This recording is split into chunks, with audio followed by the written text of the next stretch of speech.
नदी किनारे एक बहुत बड़ा पेड़ था। उस पर एक बंदर रहता था। उस पेड़ पर मीठे मीठे फल लगते थे। बंदर उन्हें भरपेट खाता और मौज करता था। वह अकेले ही मजे में दिन गुजार रहा था। एक दिन एक मगर उस नदी में से पेड़ के नीचे आया। बंदर ने मगर से कहा, तुम यहाँ क्या कर रहे हो? मगर बोला, मैं यहाँ खाने की तलाश में आया है। इस पर बंदर ने पेड़ से तोड़कर बहुत से मीठे फल मगर को खाने के लिए दिए।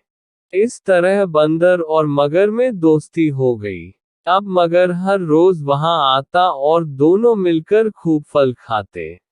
बंदर भी एक दोस्त पाकर बहुत खुश था। एक दिन बाद बात में मगर ने बंदर को बताया कि उसकी एक पत्नी है जो नदी के उस पार उनके घर में रहती है। तब बंदर ने उस दिन बहुत से मीठे फल मगर को उसकी पत्नी के लिए साथ ले जाने के लिए दिए। इस तरह मगर रोज जी भरकर फल खाता और अपनी पत्नी के लिए भी लेकर जाता।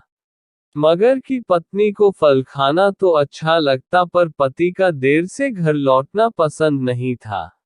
एक दिन मगर की पत्नी ने मगर से कहा, अगर वह बंदर रोज रोज इतने मीठे फल खाता है तो उसका कलेजा कितना मीठा होगा। मैं उसका कलेजा खाना चाहती हूँ। मगर ने उसे बहुत समझाया पर वह नहीं मानी। एक दिन मगर दावत के बहाने बंदर को अपनी पीठ पर बैठाकर अपने घर लाने लगा। नदी बीच पहुंचकर मगर बोला, मेरे घर पर कोई दावत नहीं है। मेरी पत्नी को तुम्हारा कलेजा खाना था, इसलिए मैं तुम्हें लेके जा रहा हूँ।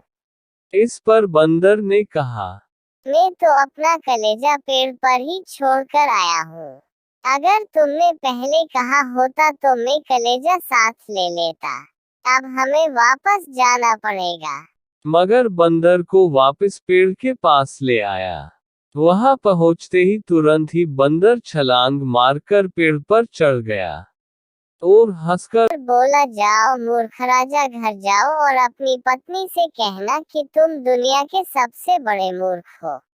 भला कोई भी अपना कलेजा निकाल कर अलग थोड़ी रख सकता है।